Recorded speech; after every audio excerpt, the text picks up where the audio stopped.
Selama ini kita diajarkan bahwa kalau ginjal sudah bermasalah, satu-satunya jalan adalah cuci darah seumur hidup atau menunggu donor ginjal yang entah kapan datangnya. Tapi hari ini saya, Dr. Irfan Ali, akan mengatakan sesuatu yang mungkin belum pernah Bapak Ibu dengar dari dokter manapun sebelumnya. Ada tanaman yang tumbuh di halaman rumah kita yang sudah berabad-abad digunakan nenek moyang. Dan yang kandungan aktifnya kini mulai dikaji para peneliti karena potensinya yang sangat menjanjikan dalam mendukung kemampuan tubuh membuang racun termasuk kreatinin yang menumpuk di dalam ginjal kita. Bapak Ibu, saya ingin bicara jujur hari ini. Badan yang cepat lelah, padahal tidak banyak bergerak. Kaki yang mulai bengkak di sore hari. Wajah yang terasa sedikit sembab di pagi hari. Dan rasa tidak segar yang terus menemani setiap hari itu, bukan sekadar tanda penuaan biasa yang harus diterima begitu saja. Itu bisa jadi tanda bahwa ginjal kita sedang berjuang keras membuang racun yang terus menumpuk dari waktu ke waktu. Dan racun yang paling sering menjadi masalah serius di usia lanjut itu namanya kreatinin. Zat sisa yang seharusnya dibuang oleh ginjal setiap harinya. Dan inilah yang sangat membesarkan hati Bapak Ibu hari ini. Tanaman yang saya maksud adalah kumis kucing.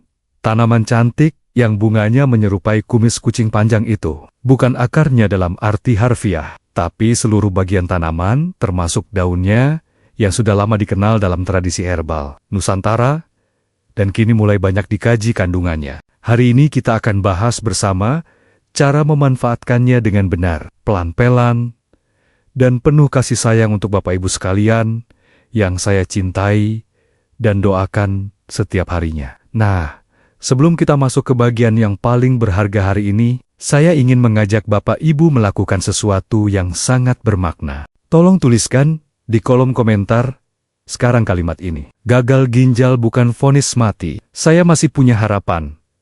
Dan saya akan berjuang untuk pulih bersama keluarga yang saya cintai.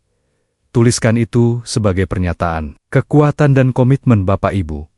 Karena tubuh kita selalu merespons keyakinan yang kita pegang teguh di dalam hati dengan penuh ketulusan. Kalau Bapak Ibu belum menekan tombol subscribe dan menyalakan loncengnya, lakukan sekarang juga ya. Di channel Sobat Sehat Penyakit Dalam ini, setiap hari ada ilmu kesehatan yang gratis dan sangat berharga untuk Bapak Ibu. Tuliskan juga asal kota Bapak Ibu di kolom komentar sebagai tanda absen sehat kita hari ini bersama, apakah dari Gresik, Lombok, Palopo, Merauke, atau dari kota kecil yang penuh kenangan indah, dan tanaman obat yang tumbuh subur di setiap pekarangannya. Subscribe di channel ini adalah wujud nyata, komitmen Bapak Ibu untuk menjaga tubuh yang sudah Allah titipkan dengan sangat mulia. Tubuh ini bukan milik kita sepenuhnya. Bapak Ibu, ini amanah dari Allah yang harus kita jaga sebaik-baiknya, dan menjaganya dengan ilmu yang benar, dengan niat yang tulus, adalah ibadah yang pahalanya terus mengalir setiap hari. Jangan sampai ketinggalan satu pun kuliah subuh kesehatan kita. Karena setiap episodenya selalu ada ilmu yang langsung bisa dipraktikkan di rumah sendiri. Assalamualaikum warahmatullahi wabarakatuh. Dan salam sehat yang hangat untuk seluruh sobat sehat yang saya cintai dan doakan setiap harinya. Sekarang mari kita pahami dulu bersama-sama mengapa kreatinin bisa menumpuk di dalam tubuh kita. Dan mengapa ini bisa membuat Bapak Ibu merasa sangat tidak nyaman setiap harinya. Saya akan jelaskan ini dengan analogi yang sangat mudah, agar semua orang bisa mengerti. Tanpa perlu latar belakang ilmu kedokteran apapun, bayangkan ginjal kita seperti dua buah tempat sampah canggih yang bekerja di dalam tubuh. Setiap hari otot tatet kita bergerak dan bekerja menghasilkan sampah bernama kreatinin, zat sisa dari proses kerja otot yang normal dan alami. Tempat sampah ginjal itu bertugas mengambil kreatinin dari dalam darah dan membuangnya melalui urin setiap hari. Selama tempat sampah itu bekerja dengan baik, kreatinin selalu terbuang bersih dan tidak ada yang menumpuk di dalam tubuh kita yang sangat berharga ini. Masalah mulai terjadi ketika kapasitas tempat sampah itu berkurang seiring bertambahnya usia dan berbagai kondisi yang memperberat kerjanya seperti tekanan darah tinggi yang tidak terkontrol, gula darah yang tidak stabil, kebiasaan kurang minum air putih bertahun-tahun, dan paparan berbagai zat yang harus diproses ginjal terus-menerus. Ketika tempat sampah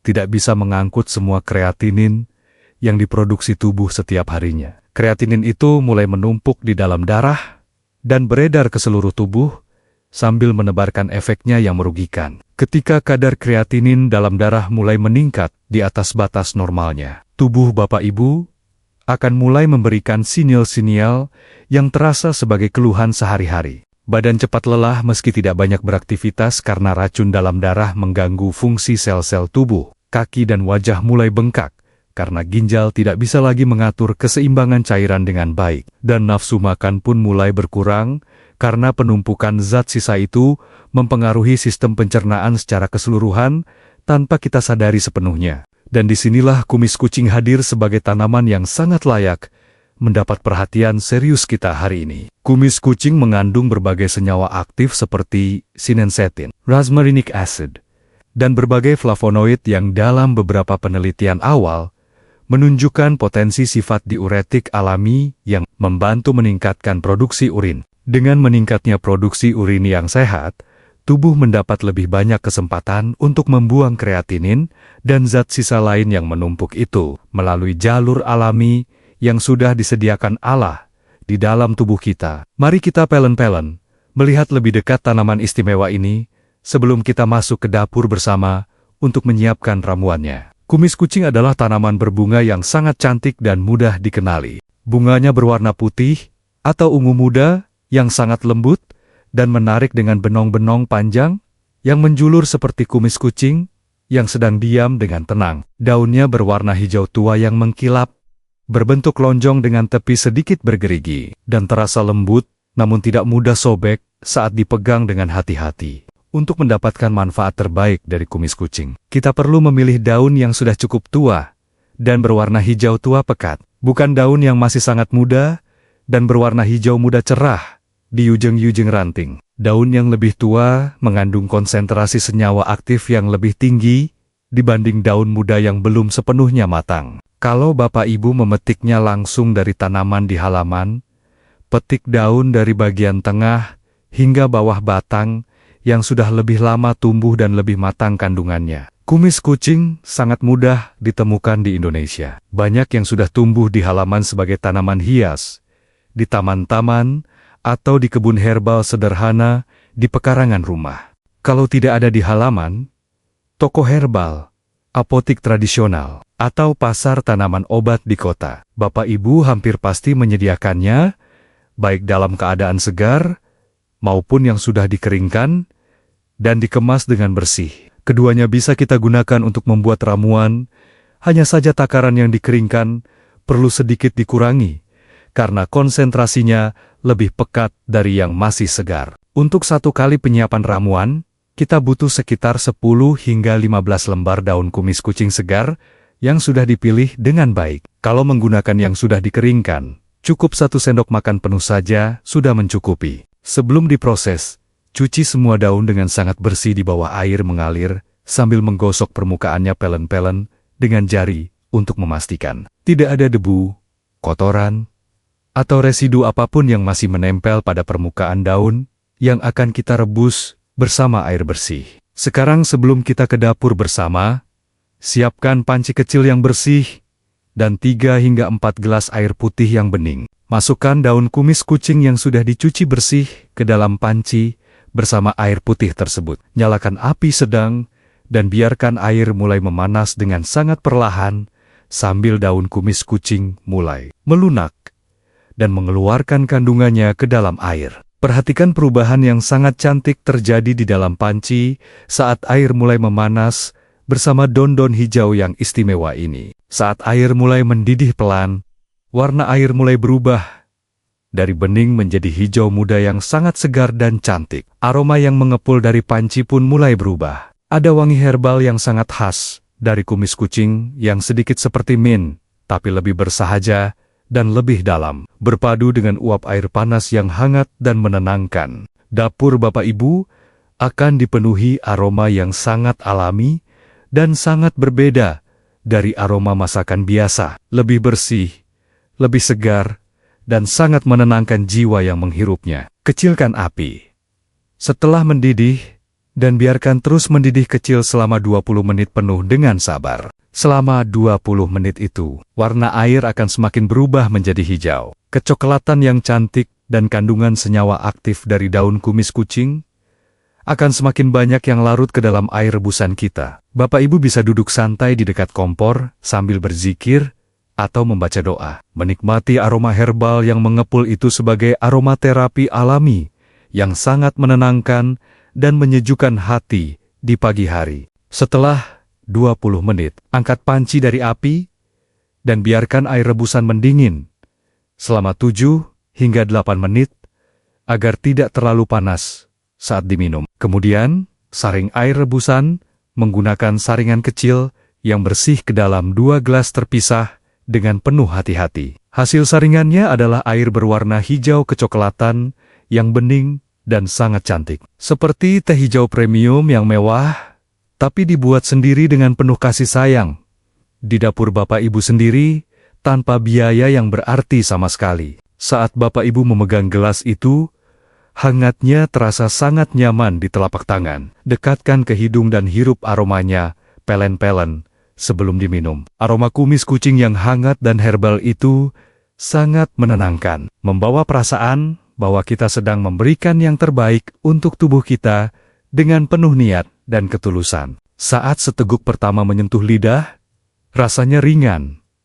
Sedikit pahit khas herbal yang alami. Ada sedikit rasa seperti teh yang tidak terlalu kuat. Dan sangat mudah diminum, tanpa rasa tidak nyaman yang berarti. Begitu melewati tenggorokan, dan masuk ke perut, ada sensasi bersih dan segar yang sangat menenangkan, yang menyebar dari dalam. Tidak ada rasa panas berlebihan, tidak ada rasa mual. Hanya kehangatan lembut yang menyenangkan, yang memberi perasaan bahwa tubuh sedang menerima sesuatu yang sangat baik dan bermanfaat. Bapak Ibu boleh menambahkan setengah sendok teh madu asli untuk melembutkan rasa pahitnya kalau terasa terlalu kuat. Madu juga menambahkan kandungan antioksidan yang mendukung proses pemulihan tubuh secara keseluruhan. Minumlah 1 gelas di pagi hari, setelah sarapan ringan, dan 1 gelas lagi di sore hari, sebelum makan malam. Sangat penting untuk tidak minum saat perut benar-benar kosong ya, Bapak Ibu, agar lambung tetap nyaman dan tidak terasa perih. Konsumsi secara rutin setiap hari selama minimal 4 hingga 6 minggu untuk merasakan manfaatnya secara nyata. Ginjal adalah organ yang membutuhkan dukungan yang konsisten dan sabar, bukan yang instan dan terburu-buru, karena pemulihannya adalah proses yang berjalan perlahan namun pasti. Yang sangat penting dan tidak boleh diabaikan adalah tetap memperbanyak minum air putih sepanjang hari. Kumis kucing bekerja dengan mendukung kemampuan ginjal memproduksi lebih banyak urin. Tapi, untuk proses itu berjalan dengan baik, tubuh harus punya cukup cairan sebagai bahan bakunya. Targetkan 8-10 gelas air putih setiap hari, secara teratur dan merata sepanjang hari. Tanpa cukup air putih, manfaat dari kumis kucing tidak akan bisa berjalan dengan optimal, sesuai yang kita harapkan bersama-sama. Nah, sekarang kita masuk ke sesi tanya-jawab yang selalu paling ramai dan ditunggu-tunggu di setiap pertemuan kita bersama. Ada 4 pertanyaan yang hampir selalu muncul dari Bapak Ibu ketika membahas kondisi kreatinin tinggi, ginjal yang melemah, dan cara mendukungnya dengan herbal alami. Saya ingin menjawabnya satu persatu, agar semua yang menonton mendapat manfaat yang sama lengkap dan jelasnya. Simak baik-baik ya Bapak Ibu sekalian, yang saya sayangi. Pertanyaan pertama yang paling sering muncul adalah, "Dokter, apakah ramuan kumis kucing ini aman untuk penderita gagal ginjal yang sudah menjalani cuci darah?" Ini adalah pertanyaan yang sangat serius, dan saya harus menjawabnya dengan sangat hati-hati dan jujur. Untuk Bapak Ibu yang sudah dalam kondisi gagal ginjal stadium lanjut, dan menjalani cuci darah, sangat wajib berkonsultasi dengan dokter yang merawat sebelum mengonsumsi herbal apapun termasuk kumis kucing ini. Kondisi ginjal yang sudah sangat berat memerlukan pengawasan ketat, dan tidak boleh ada perubahan konsumsi apapun tanpa sepengetahuan dokter. Pertanyaan kedua yang sering datang dengan nada penasaran adalah, "Dokter, bagaimana saya tahu kalau kreatinin saya sedang tinggi, tanpa cek laboratorium. Ada beberapa tanda yang bisa Bapak Ibu perhatikan sendiri di rumah. Selain cepat lelah dan bengkak, perhatikan warna urin Bapak Ibu. Urin yang berwarna kuning sangat pekat atau kecoklatan dan berbusa saat jatuh ke air toilet bisa menjadi tanda bahwa ginjal sedang berjuang lebih keras dari biasanya. Tanda lainnya adalah nafsu makan yang berkurang, mual ringan, tanpa sebab jelas, dan tidur yang tidak nyenyak, meski tubuh terasa lelah. Tapi untuk kepastiannya, pemeriksaan laboratorium tetap diperlukan. Pertanyaan ketiga yang hampir selalu hadir adalah, "Dokter, berapa lama saya perlu minum ramuan kumis kucing ini sebelum kadar kreatinin saya turun?" Saya harus menjawab ini dengan sangat jujur dan tidak berlebihan. Bapak Ibu, ramuan herbal seperti kumis kucing bekerja sebagai pendukung fungsi ginjal, bukan sebagai obat yang langsung menurunkan angka kreatinin secara dramatis dalam waktu singkat. Manfaatnya adalah mendukung tubuh agar sistem pembuangan berjalan lebih baik dari sebelumnya secara alami dan bertahap untuk memantau kadar kreatinin secara akurat. Pemeriksaan darah di laboratorium tetap diperlukan secara berkala bersama dokter yang merawat Bapak Ibu. Pertanyaan keempat yang selalu membuat sesi tanya jawab semakin hidup adalah, "Dokter, gerakan apa yang aman untuk lansia dengan masalah ginjal?" Nah, saya ingin mengajak Bapak Ibu melakukan cek fisik sederhana. Sekarang juga, bersama saya, tekan pelan area kaki Bapak Ibu di sekitar pergelangan kaki dengan ibu jari selama 3 detik, lalu lepaskan. Apakah bekas tekanan itu lambat kembali ke bentuk semula, atau bahkan meninggalkan bekas cekung yang tidak langsung hilang? Kalau ya, itu bisa menjadi tanda bahwa ada penumpukan cairan di jaringan yang perlu mendapat perhatian medis lebih lanjut segera. Gerakan yang paling aman dan sangat bermanfaat untuk kondisi ginjal yang sedang dalam pemulihan adalah berjalan kaki santai selama 15 hingga 20 menit setiap pagi. Jangan terlalu dipaksakan, sesuaikan dengan kemampuan dan kondisi tubuh Bapak Ibu masing-masing hari itu. Saat berjalan, seluruh organ tubuh termasuk ginjal mendapat pasokan darah yang lebih lancar. Tambahkan gerakan mengangkat kaki satu persatu sambil duduk di kursi sebanyak 10 kali bergantian untuk membantu melancarkan peredaran darah di kaki yang bengkak dan mengurangi penumpukan cairan di sana. Sekarang, kita sudah hampir di penghujung kuliah kesehatan kita yang sangat penting. Hari ini, Bapak Ibu, sebelum saya tutup dengan doa, izinkan saya menitipkan beberapa hal penting yang sangat ingin saya sampaikan. Gagal ginjal atau melemahnya fungsi ginjal bukan akhir dari segalanya. Dengan niat yang kuat, dengan dukungan herbal yang tepat seperti kumis kucing, dengan cukup air putih, dan dengan pengawasan dokter yang berkelanjutan, tubuh kita memiliki potensi yang luar biasa untuk bertahan dan merespons perawatan dengan cara yang sangat mengagumkan. Yang sering dilupakan Bapak Ibu adalah peran sangat penting dari kontrol tekanan darah yang ketat dalam menjaga kondisi ginjal tidak semakin memburuk. Tekanan darah tinggi yang tidak dikelola dengan baik adalah salah satu penyebab kerusakan ginjal yang paling cepat dan paling merusak. Setiap kenaikan tekanan darah yang tidak terkontrol memberikan tekanan langsung pada ribuan pembuluh darah halus di dalam ginjal. Periksakan tekanan darah Bapak Ibu minimal sebulan sekali, dan pastikan tetap dalam batas aman yang sudah ditentukan oleh dokter yang merawat Bapak Ibu dengan setia. Perlu Bapak Ibu ketahui juga bahwa mengelola kadar gula darah dengan baik adalah perlindungan kedua terpenting bagi ginjal kita. Diabetes yang tidak terkontrol merusak pembuluh darah halus di ginjal secara sangat perlahan tapi pasti dari hari ke hari. Banyak Bapak Ibu yang tidak menyadari bahwa kondisi ginjalnya memburuk justru karena gula darahnya tidak pernah terkontrol dengan baik selama bertahun-tahun. Periksakan gula darah secara rutin, ikuti saran dokter dengan disiplin, dan jaga pola makan yang bersahabat untuk gula darah setiap harinya. Jangan lupa untuk sangat berhati-hati dengan konsumsi suplemen atau jamu yang tidak jelas asal-usulnya dan tidak bisa dipertanggungjawabkan keamanannya. Ironisnya, banyak kondisi ginjal yang memburuk justru karena mengonsumsi produk-produk yang mengklaim bisa menyembuhkan ginjal, tapi mengandung zat-zat yang justru merusak ginjal dari dalam tanpa kita sadari. Selalu pilih herbal yang sudah dikenal luas. Sudah ada dasar penggunaannya secara tradisional. Dan yang paling penting, selalu informasikan ke dokter yang merawat Bapak Ibu tentang apapun yang Bapak Ibu konsumsi secara rutin. Satu hal yang ingin saya titipkan terakhir adalah tentang pentingnya menjaga ketenangan hati dan pikiran selama proses pemulihan ginjal ini. Stres yang berkepanjangan mempengaruhi tekanan darah, mempengaruhi kualitas tidur, dan secara tidak langsung mempengaruhi beban kerja ginjal secara keseluruhan. Ketika kita berserah diri kepada Allah,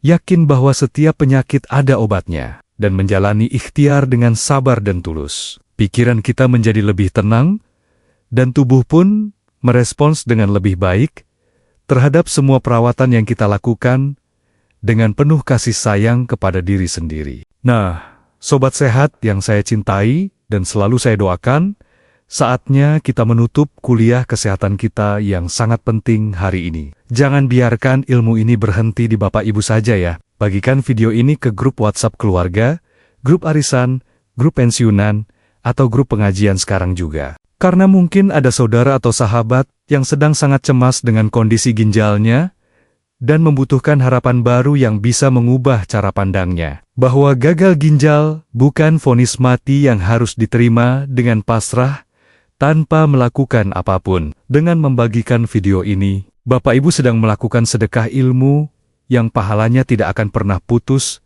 dan terus mengalir. Bahkan setelah kita sudah tidak lagi di dunia ini kelak. Satu kali klik tombol bagikan bisa memberikan secercah harapan kepada seseorang yang sedang berada di titik paling gelap dari perjalanan sakitnya. Bayangkan betapa besar nilainya di sisi Allah.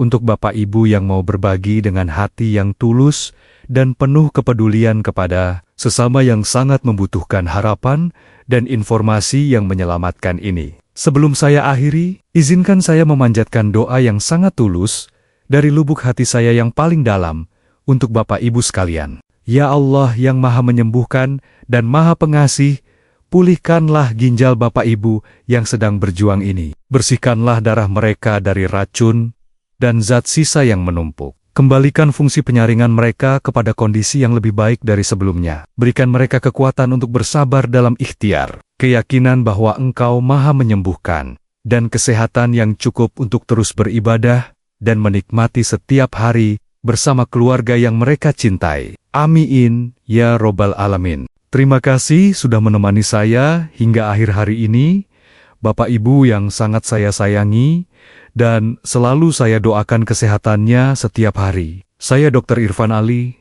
dari channel Sobat Sehat Penyakit Dalam. Selalu ada untuk menemani perjalanan sehat Bapak Ibu, dengan penuh kasih sayang dan ketulusan hati yang terdalam. Sampai jumpa di kuliah sehat kita berikutnya, yang insya Allah tidak kalah pentingnya. Wassalamualaikum warahmatullahi wabarakatuh.